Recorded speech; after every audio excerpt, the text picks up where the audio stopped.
Anong papantay mo? 6 is the regard. Okay, sabay-sabay po natin basahin doon sa verse 6. Bible says, be careful for nothing but in everything by prayer and supplication and thanksgiving, let your requests be made known unto God, and the peace of God, which passeth all understanding, shall keep your hearts and minds through Christ Jesus. Tayo po ay manatiling nakatayo. Sumadali po tayo namin. Panginoon, kami po ay samahan sa gabi ito habang namin pong pinagbubulay-bulayan ang katotohanan ng iyong salita. At butiin mo kami sa kami naroon sa gabi ito, O Diyos, at palakasin mo kami, encourage mo kami na patuloy na magtiwala po sa iyo. Kasalanan mayroon, ang ito na. Alam po ang siyang itaas sa gabi. Alam ni Jesus Cristo, nilid po namin. Amen. Thank you. And be seated. Okay. Ating pag-aaralan ay patungkol doon sa apat na aspeto ng yung tinatawag na right praying. No? Alam niyo ba na worry is the greatest tip of joy? No? Naalala ko lang yung nakaraang kawang-gawa natin sa bagang. No? Sabi sila Brother Rolly, kayo. To make the story short, tapos nahanap ng ating kawang gawa. And all of the sudden, biglang nalungkot tayo na balitaan natin si Sister Nicole, no? Nagkaroon siya ng UTI, no? At yun nga, at nabanggit ko kay Brother Arps na tawag dito. Huwag tayo magpa-apekto kasi dinanakaw ng diablo yung pagkalaan ng mayroon tayo. Kasi pansinin nyo, katatapos lang naging matagumpay ang gawain ng Diyos. Tapos biglang nanakawin gala na mayroon tayo. Amen? Meron now, no? Sa grief or anxiety literally means to be pulled apart in many directions. So, kung illustrate ko siya para siyang tawag na ayun, inulupot sa ating leeg at hinihila tayo ng kapila. Or tayo ay sinasakal nito. Worry strangles our faith and suffocate our joy. Yan ang ginagawa. Amen? Ng anxiety. So, remarkably, Paul wrote these words while chained in a Roman prison. So, ito prison na kasama. Facing a potential execution. Yet, he lays down three divine conditions to conquer anxiety or worry. Una doon sa verse 6 to 7 ng ating text, right praying. Pangalawa, sa verse 8, right thinking. At sa verse 9, right living. Kasunod po ito, no? So kung ibig natin ngayong gabi ay to break, no, free from the strangling, nakakasakal, grip of anxiety, we must master the first condition. Yun na po yung right way. In tonight's message, we are going to study what are the four aspects of right praying. Una, tinatawag na its meaning. Right praying, ito yung deliberate, three-step communication with God. Ano po, kapatid, no? Pansinin natin, meron siyang, kung sinabing steps, no? Conditional promise, ibig sabihin, hindi pwedeng bali-baliktad. Ang sabi doon sa text, no? Sa verse 6 pa lang, sabi doon, manalangin, humingi, at magpasalamat. So, yung salitang panalangin dito, it carries the idea of adoration, no? Sa totoo lang, hindi tayo talaga marunong manalangin.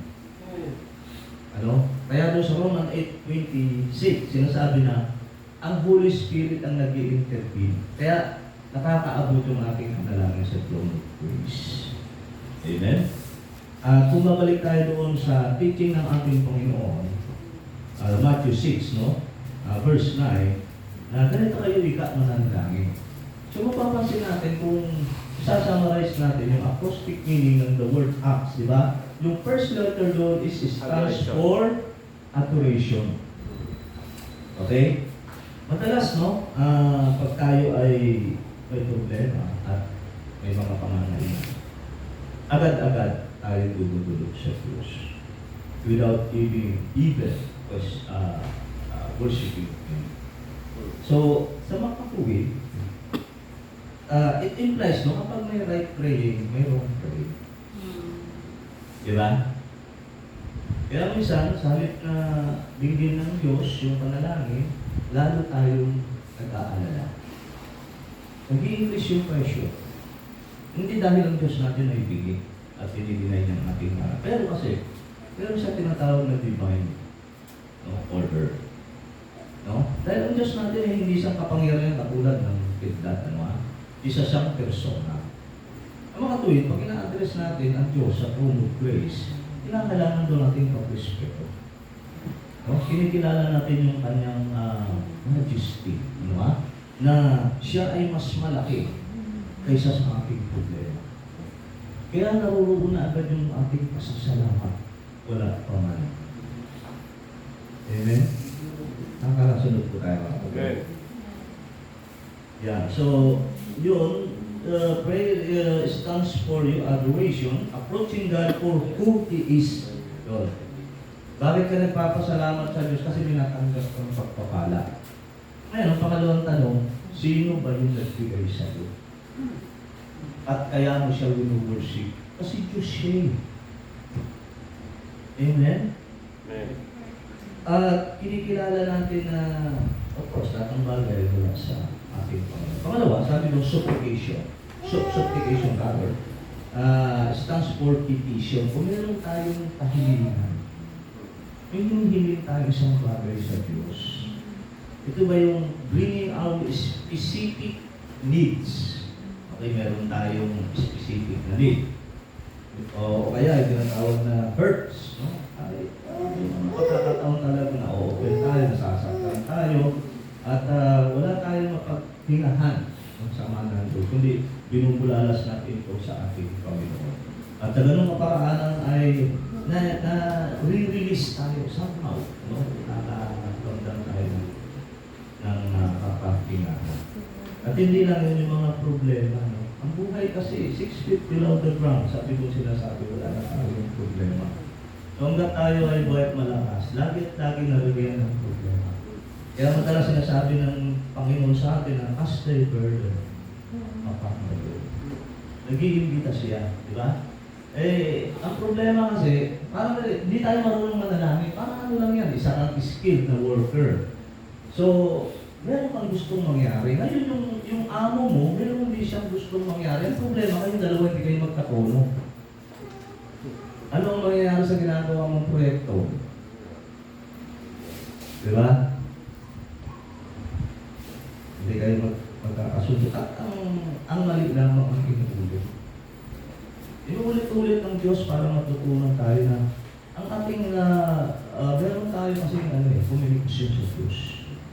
Hindi lang yung parang genie na hingi ka lang ng hingi. Okay. So mas madali tayong humingi kaysa magpasalamat sa Diyos. Amen? Thanksgiving. It represents appreciation. So ang ating Diyos ay ating Ama at He long for our fellowship. Amen? Yun nga, sabi ko nga sa inyo, yun nga, madali tayong humingi, pero mabagal tayong magpasalamat. Yung mga little things, no? Na-appreciate ng Diyos yun, and He longs for it, no? Gusto niya na tayo ay, kung kailan tayo nangangailangan, lumalapit tayo sa akin. At naroon yung ating kumpiyansa na tayo humingi sapagkat siya ay ating Ama at kanyang obligasyon. At sa ganoon, tutuwa at nag-glorify ang ating Panginoon. So, thanking Him in advance and remembering His past faithfulness. Pansinin niyo ang ating Panginoon. Way back. Doon sa John 11:41-42. So, bago siya gumawa ng miracle, pinuhay niya maguli si Lazaro. Ang sabi niya, Panginoon, ay Ama, sabi niya, ako ay nagpapasalamat dahil lagi mo akong pinakikinggan at pakikinggan mo ulit ako ngayon para sa mga taong narinig kong nakapaligid. Di ba? Nakikita mo yung pananampalataya, may pattern eh. No? Dapat gano'n tayo na nakikipag-usap sa Diyos, believing prayer. Di ba? Nandito na yung pasasal. Yun ang faith kasi, hindi mo pa nakikita. Ikaw ay, umaasa ka lang doon sa pangako. sa salita ng Panginoon. Kasi ang nangyayari, nagiging bitter heart tayo. No? Ganun nga, dahil nga ito, sabi ko sa iyo, hindi pwede na pakliin ng Diyos ang kanyang salita. Meron siyang instruction. Hindi kasi tayo pwede na lang basta na makikipag-usap sa Diyos eh. Di ba? Meron siyang instruction sa kanyang mga salita. Pag inaabot mo yung throne of grace, sandali lang. Sino ba yung kausap natin? Huwag yung hihingi agad. Ba't hindi yung humingi agad ng saklolo, humingi agad ng pangangailangan, no? Motivated by fear, no? Stressful. Hindi yun eh. Ang Diyos natin. Pero sa isang persona, kausapin mo siya. Lahat ano mo, ano hurt mo, ano man yung problema mo, ano yung specific nila, ilatag mo sa kanya. Huwag mauuna yung pagkatakot mo. Kasi nakaka-paralyze yan. Diba? At ngayon, itong kalungkot na dyan, sa truth eh. Hindi dinidingig ng Diyos ang ating panalangin. Hindi dahil siya. Hindi dahil dinidinay niya yung kanyang pangako. Kasi meron siyang instruction sa kanya, hindi niya pwede papaliin yun eh. Sinasabi niya rito na meron step, di ba? Ano sabi niya? Humingi. Pagkatapos, pag binigyan mo, magpasalamat. Ano pa? Susunod. Sasambahin mo ang Diyos. Ganun ang sabi, paulit-ulit yun eh. Di ba? O, pwede ba yung, okay na yun, Lord, basta, nangailangan ako, bigay ako sa'yo. Parang statement tayo. Ano yun? Parang kapalan nila ng Diyos na, ikaw na, ina-address mo sa amin. Dumudulog ka sa punong pwede. Tingnan mo na, sino yung hinihinga mo ng tulong? Di ba ang Diyos? Praise God. So, paano ba tayo nakikipag-usap sa ating Panginoon? Ganun ba? Parang hindi ni Lord. Bigay mo na. Ganun ba? O Lord, ito kasi kailangan ko. Nilalatag na magagad. No? Parang hindi normal. Hindi ka nakikipag-usap sa kanila maayos. Okay. Iba kasi yung di ba, yung lahat ng bagay pinakamarami. Anong resulta? Di ba? Kaya ito, maging mapagbantay tayo lalo sa ating mga trabaho. Dapat kasi unahan mo na yan. Tulong mo kailangan, bakuran mo ng panalangin mo, hayaan na hindi ako maka-active sa pagtitipon, sa pulong panalangin, sa aming pananaba. Kasi pag hindi ka nanalangin, hindi mo binantayan yan, alam ng kahawayan. Oops! Gagawin kang busy. Kayang trabaho. Ano ngayon ako kung pang-list ako? Ha? Kasi ang may pagkukulang tayo, hindi natin bantayan sa panalangin. Amen? Okay. It's necessity. Why is it right to pray? No? Absolute. Bakit ba kailangan dito? Because wrong praying gives zero result and fuels our anxiety. Sa Matthew 6:7, di ba, no? Mapapansin mo, masabi doon. Ganito kayo mananalangin. Our Father, which art in heaven, hallowed be thy name. Di ba, adoration mo? Sinasamba mo muna siya. Totoo ba na nakasulatan? Ikaw ka muna panalangin. Salamat, mayroong Holy Spirit na nag-intercede. Kaya kahit na hindi tayo manalangin paulit-ulit, parang gano'n yan, nagtatrabaho ka, hindi ka talaga marunong magtrabaho. Pero salamat, may banal na Espiritu na umaabot pa rin doon sa tulog. Kaya nare-receive pa rin natin. Hinihingi natin. Paano kung walang Holy Spirit? Ay, hindi mapapakinggan ng Diyos. Sayang yung effort natin. Ang lalo lang umabot sa isang hindi natin matutunan yung tama. Kaya nga may right praying. It implies may wrong praying. Ito yung basta ka na lang ina-address mo ang Diyos. Parang wala kang respeto sa Kanya. Wala kang pakialam sa relasyon mo sa Kanya. Basta mo, ito kailangan ko. Bigay mo na. Diba? Lord, ito ang stress ako. Ito yung mga hurt ko. Oo, sige. Wow, parang ano ngayon. Parang tayo yung nasusunod. Hindi ang Panginoon. Amen? So if we do not pray the right way, We leave the door wide open for worry to strangle our heart. Sa alin nito. Nagtataka ka nga, bakit? Lord, pinagkakatiwala ko naman sa iyo aking mga kapalisan. Nakikipag-ano ka pa, negotiate ka sa Lord hindi mo maiwasan, hindi makalala eh.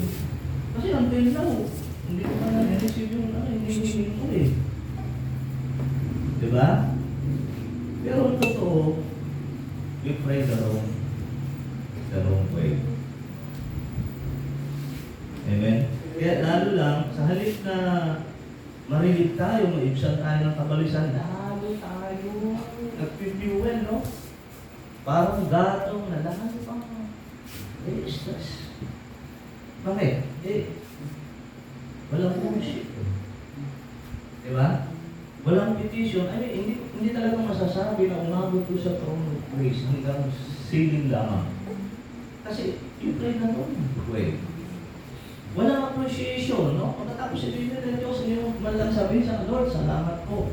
Nasubukan niyo naman manalangin sa Panginoon po, pasasalamat lang. Lord, salamat po. Even yung mga little things. Kaya sabi doon na huwag yung ipag-alala yung mga anumang bagay, kundi lahat ng bagay ipangalangin. Ibig sabihin yung lahat, even yung mga little thing ipag-pray. Kasi yung pinagmumulan na malaking anxiety na mayroon tayo. Nasubukan mo na ba na even yung maliliit na, Lord, salamat kanina. Ingatan mo ako, salamat. Nakakalit kami, Lord, salamat. Maganda ang panahon, salamat, Lord. Ligtas kami nakarating, Lord. Lahat.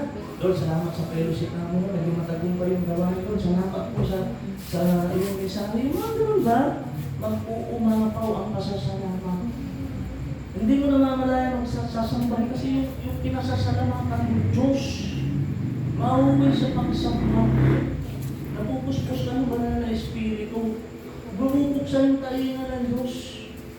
Naririnig niya yung tinig. Amen? Yeah. Pangatlo, rather, its method, Paul outlines a progression in Philippians that leads to a secure mind. Itong problema yun, kapag meron tayo secure mind. Amen? Sa James 1:8, di ba sinasabi doon na kailangan pag ibigay sa Diyos, hindi ka double mind. Hindi mo talaga alam kung anong gusto mo. Nag-aalaman ka. So we cannot jump straight to a secure mind without cultivating the mindset that precedes it in chapter 1, 2, 3. Kasi kung aralin mo ito, pansinin niyo mga kapatid importante yung context eh. Doon sa Philippians chapter 1, ito din tawag na single mind, sabi niya Apostle Paul. Bakit? Kasi a double mind cannot please God. Ang isang Kristyano nagdadalawang isip ay hindi kayang purihin ng Diyos. Nagdadalawang isip ka eh. Ang dalawang isip, yung isa, hindi ko talaga alam ang gusto mo. Sa buhay Kristyano mo. Sa chapter 2, submissive mind. A proud mind cannot ask God for help. Kita nila. Lagi natin sinasabi ang isang humble Christian, prayerful yan. Amen? Spiritual mind, Philippians chapter 3, sunod-sunod, a worldly mind cannot receive from God. Hindi niya ma-appreciate. Hindi niya alam kung ano yung ipagpapasalamat kasi hindi siya appreciative eh. Even yung mga maliliit na bagay. Na natanggap niya sa kanyang buhay, galing sa Diyos yun eh. Diba? At dito sa Philippians chapter 4, sa ating take, ito tinatawag na secure mind. A secure mind overcomes worry through right praying. Ayun pala eh. Diba? Pansin ko yun? Bakit paulit-ulit na lang pinapangamal ka? Bakit hindi ako nag-grow dito ka? Nakikipag-negotiate pa ako sa Diyos. Bakit dinajustify ko kayo? Ilalatag ko sa Diyos pero wala, andito pa rin yung paulit-ulit lang ang pag-aalala. Hindi ako makawala-wala dito. Parang si Apostle Paul, nakakulong siya. Kasi prisoner person ko, di ba? Nakakulong siya. Sa Roma. Kaya niya naisulat ko eh. May sinabi siya dito sa pang-apat nating puntos, yung tinatawag na its result. So the direct product of right praying is the peace of God. Oh. Peace of God, ang context ay Christian living. No? Kasi kung salvation, ito yung tinatawag na peace of God. Ibig sabihin, the brutal enmity between us and God dahil sa ginawang sakripisyo ng ating Lord. Yung permanente. Yung, pero itong peace of God, ninanakaw ito ng diablo. Kaya kailangan natin itong bantayan. Okay, nagsisimula po sa ating isip, no? So this supernatural peace acts a military garrison guarding two highly vulnerable areas of human life, the mind and the heart. Yung mind, ito yung wrong thinking at yung heart, wrong feeling. Good. Kita nyo na, no? Parang chain effect, ano niya, domino effect siya eh. Kapag hindi mo sinimulan ng tamang pananalangin, magkakaroon ka ng wrong thinking. Eventually, magkakaroon ka ng wrong feeling. Kita nyo na yung sequence. Diba? So, dito, ginamit military term. Kasi si Paul, nakakulong siya, di ba? Katulad ng mga Roman soldier na siya ay ikinulong, binabantayan, para hindi siya makawala. Likewise, yung peace of God acts as a military garrison. Ano nito yung may natin? Ano walang corrupting influence, no? Pang outside, napapasok. Kasi ano eh, di ba pag hindi mo, pag walang bakod, walang protection, o ano yung nakita mo, narinig mo, naramdaman mo, apektado ka. Kasi defenseless ka eh. Mali ang pananalangin mo. Hindi mo maapos ang pinag-play. Sayang naman ang effort. Maraming panalangin ang nasasayang naman. Bakit? Kasi may instruction ng Diyos sa kanyang salita o. Kita niya, very instructive ito mga kapatid. Very instructive siya. Amen. Nasulat ito mga kapatid. Sabi mo, prison epistle to eh, no? At dito sabi nga, yung mind protecting us from wrong thinking, over-analyzing, and worst-case scenario. Ganyan tayo. Ako, napansin ko lang itong mga araw-araw, over ko. Ilang beses, kahapon na rin, saan tayo? Di ba ano? Papasalamat ako sa Diyos kasi kung na-park ko naman yung contact dito, yung sa ako na hilo. So kasi grabe lang mga 1 p.m. ng hapon, siguro, hindi ko kita ko. Hilo ako kasi umupo mo lang ako sa inyo. Pwede na lang dala ko para sa yung unloaded yung baka pumasok na po. Sa kumali rin ako overthink, napapagod ko. Ganun, kasi medyo lang natin na rin, sa pag napagod yung na-affect ko ang business. Kaya pag sumakit ang ulo ko, yung nag-blurred ako, mag-propose ko sa dali. Pero makaka-recover lang ako siguro, it takes half an hour. No? Tapos kanina na naman, no? Ito lang, 30 minutes na lang. Magsisimula na yung itong prayer meeting na maliligo pa. Pawis na. Pagkatapos ko lang, nagtatype ako ng double lang, mali-mali yung ano. Kaya sabi ko kaya kung matapos ko, i-print mo na ito anak. Yung biyaya ng Diyos, natapos pa rin ako. So yung heart protecting us from wrong feeling, despair, and emotional overwhelming. Maganda sana ito natutunan natin. Very important. No? Ayaw ng Diyos na masayang ang aking effort, ang aking panahon. Ang gusto ng Diyos na ibigay yung mga hinihingi natin. Pero hindi na kasi pwede pakuwi lang kanya ng sarili. Kasi ninyo, may ano dito, di ba? Kung babasahin mo yung verses 6, 7, 8, 9, the 6, 7 is right praying, susunod niya is right thinking, and right living. Sunod-sunod niya. Okay, kung babasahin mo yung chapter 1, chapter 2, chapter 4, hanggang chapter 4, makikita mo yung single mind, submissive mind, spiritual mind, at saka secure mind. Amen, mga kapatid? Ang best example nito si Daniel, no?